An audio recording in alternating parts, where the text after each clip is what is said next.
So if you haven't grabbed their attention immediately, they're off to the next one.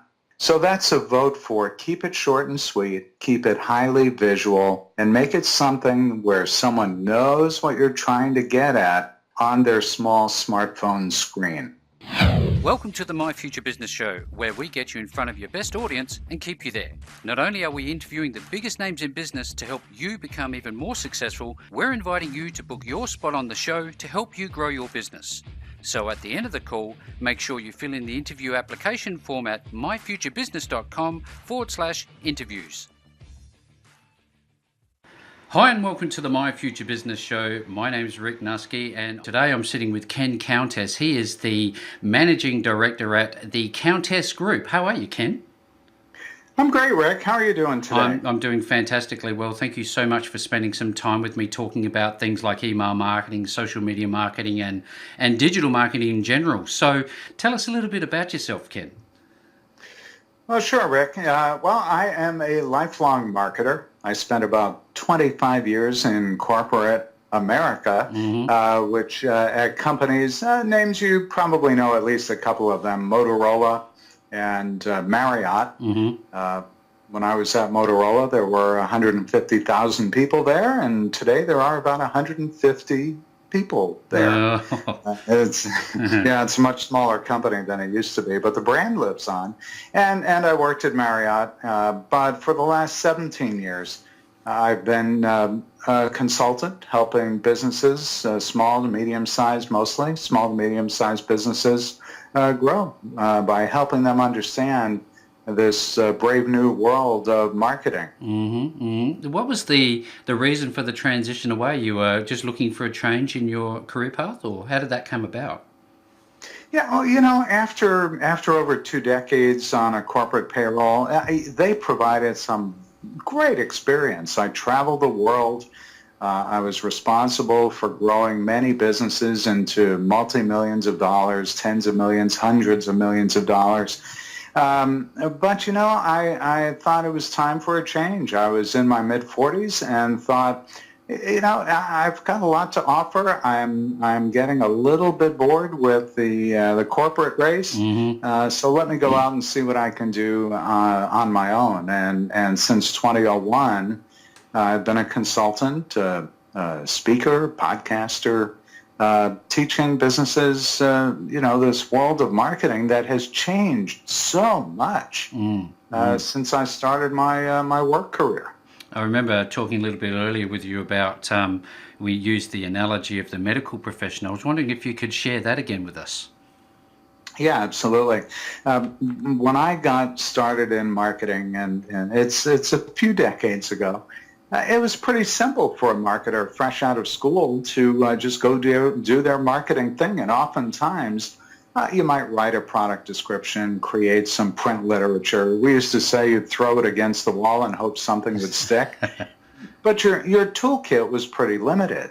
And today, much like medicine, marketing has become so specialized. In the past, you might go, if you had something ailing you, you might go to a general practitioner, an internist, and he or she would prescribe what to do, and you would go do it, may prescribe a pill or take a treatment. But today, that general practitioner sends you to the specialist, the elbow doctor, knee doctor, skin doctor, hair doctor. And marketing has evolved very much the same way. It's where today it's so specialized. You might have someone that specializes in web design, somebody else who's specializing in search engine optimization, somebody else on email marketing. Social media itself has become very focused, and it requires a different skill set to be a marketer today than it used to take. I wonder if the My Future Business audience is beginner entrepreneurs and small to medium-sized existing business owners who are looking to grow their businesses. Ken, where would the greenest grasses along beginner start, given the number and complexity of options with marketing? Well, I would say it's hard to be a jack of all trades. You have to be able to speak the language, but someone just starting out can't know everything there is to know. So I would recommend starting small, get to be really good in some area, and we can use email marketing as one example, but get really good at it, really understand what makes email, for instance, work so well for a business. And once you've perfected that, you start to move into some of the other areas. The key as someone working for a big company is to become as valuable to the company in as many ways as possible. But you can't know everything right out of the chute. So, get really good at something you love to do, and then build on your skill set from there. Because so many of these things are interrelated anyway. But you can't know it all right out of the chute. I try to put myself in the shoes of that beginner, and I say to myself, well, we've got Facebook, LinkedIn, I have this multitude of different options, and I have email marketing that, potentially can supplement my interactions on those platforms. How do we decide as beginner marketers, where to focus our marketing efforts? Well, it's a really good question. I think one thing to think about is that as important as social media seems to be and is, everybody talks about social media, but when you think about what gets you the real return on your investment in terms of time and money, it's the boring old tool that's been around for over 20 years, and it's called email. Email, you could even think of email as the original social media. It was the original one-to-many tool for us as marketers. There's certainly a skill there that needs to be honed, isn't there? Especially with the GDPR and spam acts and other things to consider. Is that something that your group specialises in teaching new marketers about? We do, and GDPR is one. Castle in Canada is another. There's the Canspam law in the U.S., and I think many governments around the world are moving in that direction, where they're trying to protect all of us from being more inundated than we already are with this thing called email. Yeah. I'd love to ask you, Ken, I see these software platforms that claim to be the all-in-one solutions. They shall go nameless for the sake of the call today. But do you I'm sure you're familiar with them. Is it best to have like a standalone email marketing approach, or do you use these integrated systems that offer page builders? What's your take on that?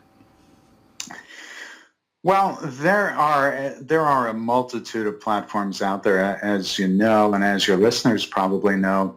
The good news is that you don't have to spend a lot of money to find an email platform, find and use an email platform that will work for you. Even the lower end platforms in terms of price have increasing functionality built into them. So while they may be standalone email platforms, they do have things like pre-designed templates that you can use, and they all enable you to track sends and opens and clicks and who's opting in and who's opting out. So it's not as bad as you might think. It's just a matter of doing your homework and figuring out which of these platforms is best for you. And you could spend anywhere from $20 US a month to a couple $1,000s a month. Most of the people that we coach, we steer toward the lower end products just to get them started and get some dollars in the door. Yeah. And if you then find that those platforms aren't quite filling your needs for you, then you can move up. Yeah. I often think about barriers to entry, and then I think about, because of the low barrier entry to email marketing, Ken, what is it that they can do, especially if they're not experienced at writing copy that compels people to take the actions they want them to take?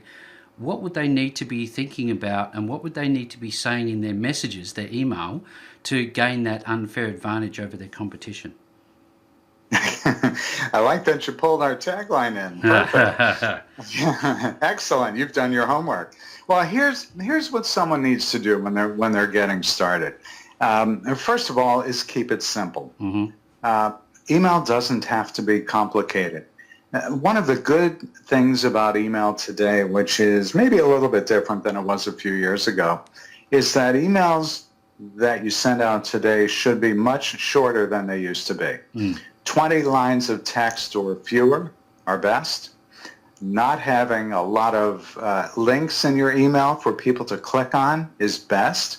There's research out there that says that if you have more than one link in your email, the number of clicks, the percentage of clicks within your email drops in half with every new link you have. So because what happens is we are checking our email all the time, every day.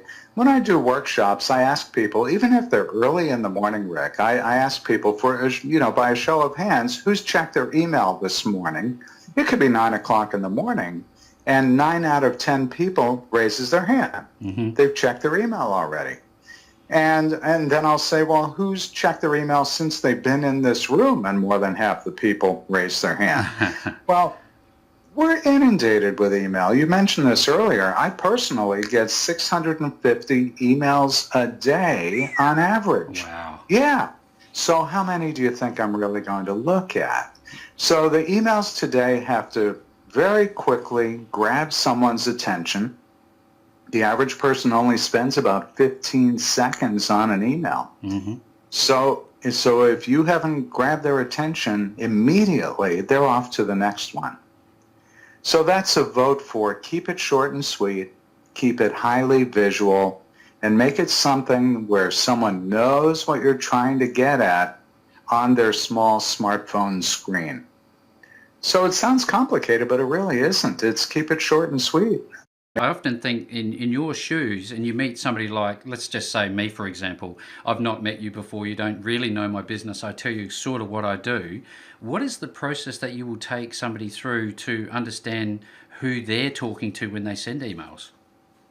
Sure. The first thing we do is we interview the business owner. So let's say that you and I have just met a short time ago, and I at some point along the line would like you to consider buying my service. Right? We'll use that as a hypothetical. Yeah. Well, how do you do that? Well, businesses, people do business with people.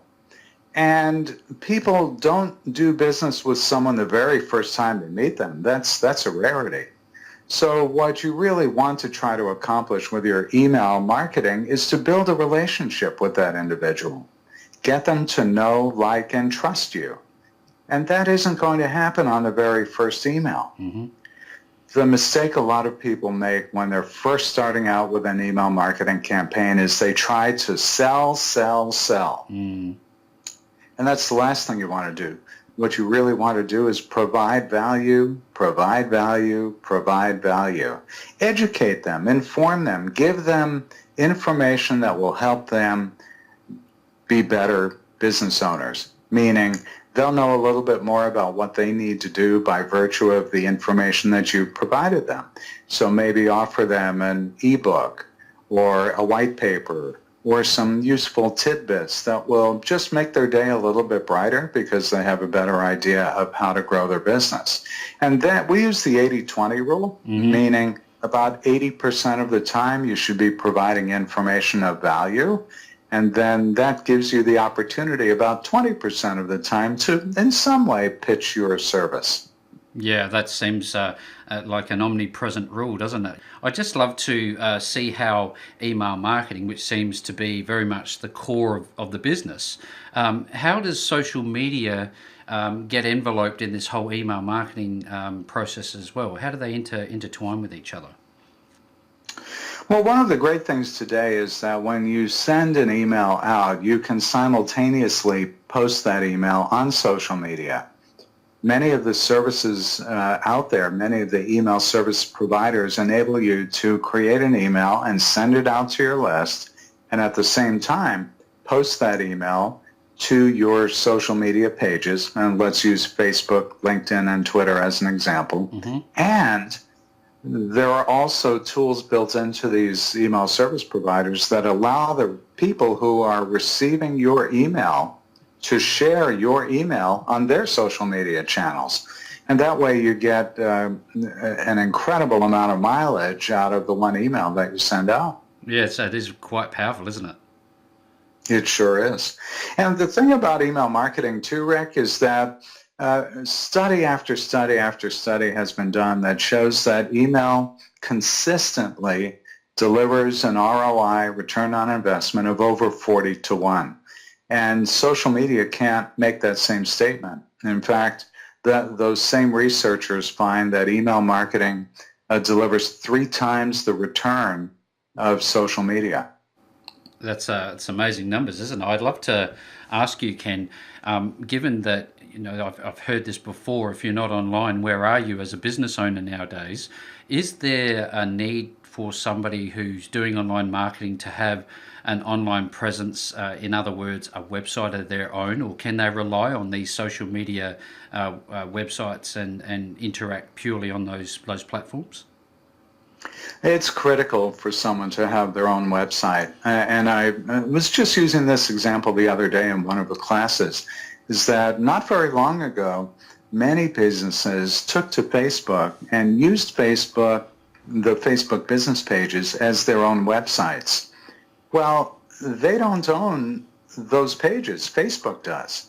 So if Facebook decides to either make a change in their algorithm or what they enable people to do on Facebook, your business may vanish from online visibility if you're totally reliant upon the social media networks. So for that reason, you do need to have your own website, your own URL, a domain that you own. And then what you do is you take your email marketing campaigns and your social media campaigns and the links you provide direct people back to the property, the online property that you own. And there you have control. And you can measure everything going on too. The analytics, using Google Analytics, for example, that's invaluable because you'll get to see how many people are coming to each page on your website, where they're coming from, how long they're staying, and so on. Yeah, that's great feedback. Thank you so much, Ken, for sharing that with the audience. It seems to dovetail nicely into this next section of your business, which is the strategic digital marketing level. Can you share a little bit about strategic digital marketing with us? Sure. It's not as simple as just throw something out there and hope somebody will buy it. You really need to have a strategy around everything that you do. And the good thing about digital marketing today is that it's not all that difficult to put a good strategy, a sound strategy together that will enable you to set up a blueprint for yourself and for people that you work with or who work for you, and map out exactly how your marketing plan will work, what you're going to be most reliant on, most dependent on. And when we think about digital marketing, it isn't just limited to email and social. It's your website, of course. Public relations is increasingly important rather than less important than it used to be, because of the content angle around PR. Everybody is on the web all the time, and they're doing searches for something. And oftentimes people will do a search for some topic or subject or how-to, and they may wind up on a blog, they may wind up on a press release, they may wind up on YouTube. There are any number of places they may wind up. So it's important that you encompass all of those and think them all through when you develop a digital marketing plan. Ken, where are you speaking at, and what do you speak to when you are in front of an audience? I speak at local chambers of commerce. I speak at national and international trade shows. We do a webinar every single week.